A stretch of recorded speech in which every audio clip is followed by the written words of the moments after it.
Someone bafethu today ngifuna sikhuluma about unkosazana daughter bafethu, the way engene ngakhona egamini and the way igame ephethe ngakhona until today.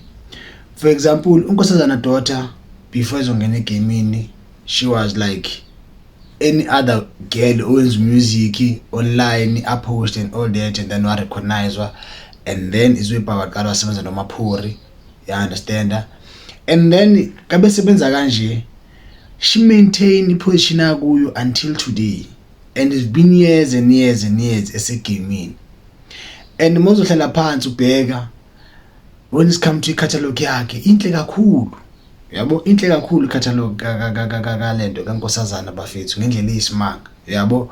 And what I truly love about yena is that ukuthi uya understand position akuyo and uya understand ayenzayo ku-industry of music. And like she's been dropping ingoma ezimnandi, she's been dropping ama-project amnandi which abantu bamsupport nje kakhulu. And what I love, there's something about ama-female artists asemzansi which like isimila, you understand, abayenzayo most of the time abazibhokisi ebhokisini, almost bonke benza the same thing or benza into efanayo or ecishe ifane. Yabona la ma-artist engizokutshela ngawo manje, yabona zokufakela unkosazana uyakwazi ukumthola ku 3 step, uyakwazi ukumthola kwi what they call the sound ezo Master KG, angiyazi igama la ngikhohliwe. Uyakwazi ukumthola ku piano, manje recently uyakwazi ukumthola ku maskandi. Ba versatile labantu laba, they know how to feed abantu ngomculo wabo, how to feed abantu ngetalent labo.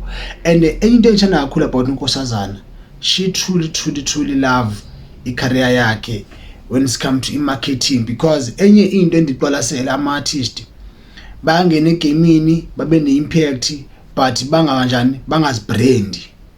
Unkosazana daughter uyalapho mangibheka social zakhe zi-professional, uyothola high quality pictures which like akawenzayo ama-photo shoot and all those things which are very important for i-brand artist. Uyayibona into le, are very important for i-brand artist.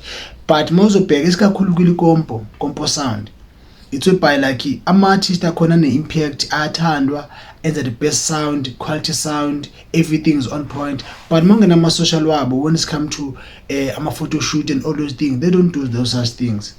And mawubheka impact abanayo melithi like ama-socials wabo, if like mawuthi ba-active ngendlela ba-active ngakhona when it's come to sound yabo, ngabe ama-platforms wabo akulinye izinga by now. But abafaki more effort, abafaki more msebenzi when it's come to that side of the brand, which like i-brand in order to ukwazi ubalance kumele wenze sure ukuthi ufaka all those things zikwazi ubalance i-brand yakho, i-brand yakho ikwazi ukuphila. Is what I love about unkosazana daughter, she's also doing that and uyenza kakuhle. Even nama-social wakhe, even like nama-platform wakhe akhula ngendlela eyisimanga, ama-monthly audience wakhe ku-YouTube music, ku-Spotify akhula ngendlela eyisimanga. It shows ukuthi whatever ayenzayo uyayenzisisa and uyenza ngani ngengqondo, and konke akakwenzayo uyayazi ukuthi wenza ini, which like we need more ama-artists aseMzantsi Afrika ngathi ayenza kanjalo akwazi kumele afikele khona. Now ungadropha something oyirecognizile about unkosazana daughter oyithandayo or into ofila ukuthi uyenzisisa kahle according to wena, nime kancane ama-negative comment manje makhe sikhommenteni into enhle like oyi-appreciate about unkosazana daughter. Vikes is out.